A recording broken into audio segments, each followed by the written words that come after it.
Hello everyone, आप सभी का अपने YouTube चैनल लर्न विद प्रीति पर स्वागत है। दोस्तों, जैसा कि आप सभी को पता है कि हम अपने चैनल पे आपके लिए डेली न्यू करंट अफेयर्स की वीडियो लेकर आते रहते हैं। तो आज फिर हाजिर हुए हैं एक और न्यू वीडियो के साथ, और इस वीडियो में करवाए गए सभी क्वेश्चन इंपॉर्टेंट है, इसलिए वीडियो को लास्ट तक जरूर देखिएगा। तो चलिए शुरू करते हैं। हाल ही में किस भारतीय महिला क्रिकेटर और तेज गेंदबाज ने अंतर्राष्ट्रीय क्रिकेट से संन्यास ले लिया है? इसका आंसर है झूलन गोस्वामी ने। भारतीय महिला क्रिकेटर और तेज गेंदबाज झूलन गोस्वामी ने हाल ही में अंतर्राष्ट्रीय क्रिकेट से संन्यास ले लिया है। और भारतीय महिला क्रिकेटर झूलन गोस्वामी का जन्म 1982 में पश्चिम बंगाल में हुआ था, और इन्होंने 204 एक दिवसीय मैच खेले हैं, जिसमें उन्होंने 255 विकेट लिए हैं। और इन्हें 2010 में अर्जुन पुरस्कार से सम्मानित किया गया था, और 2012 में पद्मश्री से भी सम्मानित किया गया है। और भारतीय महिला क्रिकेट टीम की दिग्गज और तेज गेंदबाज झूलन गोस्वामी ने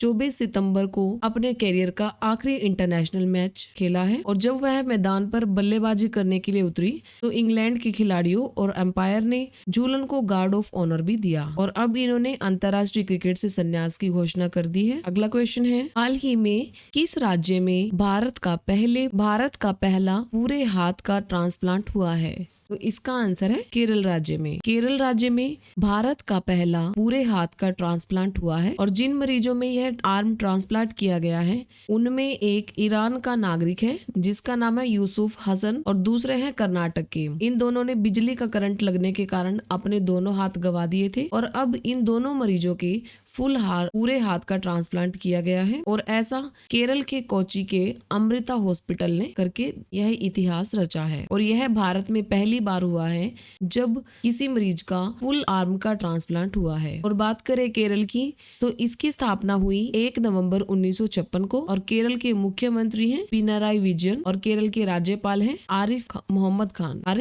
खान। अगला क्वेश्चन है, समुद्री पर्यटन को बढ़ावा देने के लिए ग्रीन फिन्स हब के नाम से वैश्विक डिजिटल प्लेटफॉर्म किसके द्वारा लॉन्च किया गया है? तो इसका आंसर है यूएनईपी द्वारा। यूएनईपी ने ग्रीन फिन्स हब के नाम से एक वैश्विक डिजिटल प्लेटफॉर्म को लॉन्च किया है जो समुद्री पर्यटन को बढ़ावा देगा। और यूएनईपी की फुल फॉर्म है यूनाइटेड नेशंस एनवायरमेंटल प्रोग्राम, जिसकी स्थापना हुई थी 5 जून 1972 में। और इस कार्यक्रम का मुख्य उद्देश्य है स्थायी डाइविंग को बढ़ावा देने के साथ साथ पर्यावरण के अनुकूल दिशा निर्देशों के माध्यम से प्रवाल भित्तियों की रक्षा करना। और यूएनईपी ने यूके में स्थित चैरिटी रीफ वर्ल्ड फाउंडेशन के साथ मिलकर ग्रीन फिन्स हब को लॉन्च किया है। अगला क्वेश्चन है, स्वच्छ टॉयकथॉन प्रतियोगिता किस केंद्रीय मंत्रालय द्वारा शुरू की गई है? इसका आंसर है आवास और शहरी कार्य मंत्रालय द्वारा। आवास और शहरी कार्य मंत्रालय ने हाल ही में एक नई प्रतियोगिता शुरू की है जिसे नाम दिया गया है स्वच्छ टॉयकथॉन। इस प्रतियोगिता में प्रतिभागियों को सूखे कचरे से खिलौने तैयार करने होंगे, और इसमें प्रतिभागियों की मदद करेगा आईटी गांधीनगर का सेंटर फॉर क्रिएटिव लर्निंग। जो भी प्रतिभागी इस प्रतियोगिता में भाग लेंगे उनकी मदद करेगा सेंटर फॉर क्रिएटिव लर्निंग। और आवास और शहरी कार्य मंत्रालय ने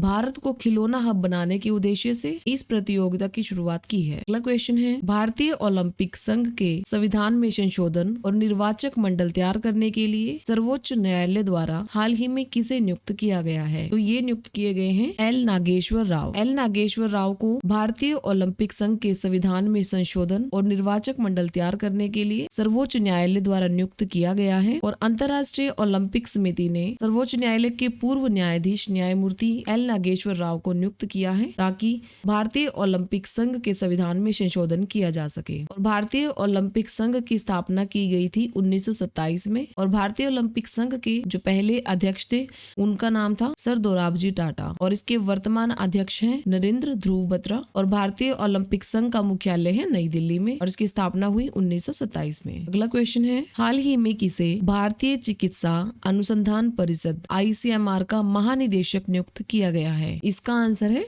डॉक्टर राजीव बहल को। डॉक्टर राजीव बहल को हाल ही में आईसीएमआर का नया महानिदेशक नियुक्त किया गया है और डॉक्टर राजीव बहल वर्तमान में जेनेवा में विश्व स्वास्थ्य संगठन के तहत मातृत्व, नवजात शिशु और किशोर स्वास्थ्य सह नवजात इकाई प्रमुख के तौर पर कार्यरत है और अब इन्हें 3 वर्ष की अवधि के लिए आईसीएमआर का महानिदेशक नियुक्त किया गया है। और डॉक्टर राजीव बहल डॉक्टर बलराम भार्गव का स्थान लेंगे, जिनका कार्यकाल जुलाई में समाप्त हो गया था। और बात करें आईसीएमआर की, तो इसकी स्थापना हुई 1911 में, लेकिन 1949 में इसे आईसीएमआर नाम दिया गया और इसका मुख्यालय है नई दिल्ली में। अगला क्वेश्चन है, इस राज्य सरकार ने बेटियों की सुरक्षा के लिए हमर बेटी हमर मान अभियान शुरू करने की घोषणा की है। तो ये शुरू किया है छत्तीसगढ़ सरकार ने। छत्तीसगढ़ सरकार ने बेटियों की सुरक्षा के लिए एक नया अभियान शुरू किया है, जिसे नाम दिया गया है हमर बेटी हमर मान। छत्तीसगढ़ के मुख्यमंत्री ने महिला सुरक्षा की दिशा में खासकर बेटियों की सुरक्षा, उनके मान सम्मान की रक्षा, उनकी सुविधा और उन्हें आवश्यक सेवा प्रदान करने के उद्देश्य से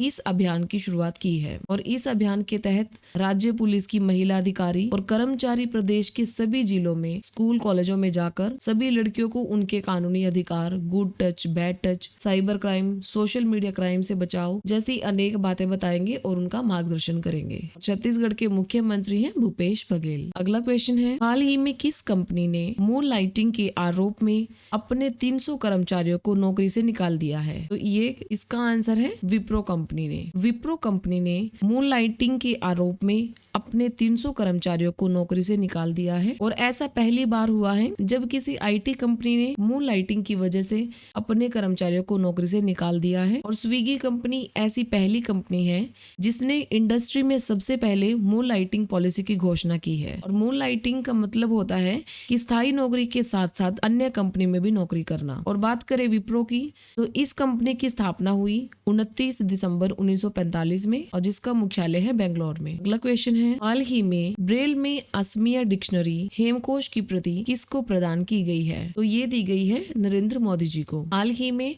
प्रधानमंत्री नरेंद्र मोदी जी को ब्रेल में असमिया डिक्शनरी हेमकोश की प्रति प्रदान की गई है। और असमिया शब्दकोश हेमकोश 19वीं शताब्दी में प्रकाशित पहले असमिया शब्दकोशों में से एक था और प्रधानमंत्री नरेंद्र मोदी जी को नई दिल्ली में जयंत बरुआ द्वारा यह शब्दकोश हेमकोश प्रदान की गई है। अगला क्वेश्चन है, अंतर्राष्ट्रीय क्रिकेट परिषद ने क्रिकेट के नियमों में कई बदलावों की घोषणा की है और ये नए नियम किस तारीख से प्रभावी होंगे? इसका आंसर है 1 अक्टूबर 2022 से। आईसीसी ने क्रिकेट के कई नियमों में बदलाव किए हैं और ये नए नियम 1 अक्टूबर 2022 से लागू होंगे। इन नए नियमों के अनुसार मांकड़ को अनुचित खेल नहीं माना जाएगा और इसे वैध रन आउट माना जाएगा। और अगर कोई बल्लेबाज आउट हो जाता है तो आने वाले नए बल्लेबाज को स्ट्राइक लेनी होगी। ये सब आईसीसी द्वारा कुछ परिवर्तन किए गए हैं जो 1 अक्टूबर से प्रभावी होंगे। आज का क्वेश्चन आप सबके लिए ये रहा, विश्व पर्यटन दिवस सितंबर महीने में कब मनाया जाता है? तो इसका आंसर मुझे कमेंट करके जरूर बताइएगा। और फ्रेंड्स,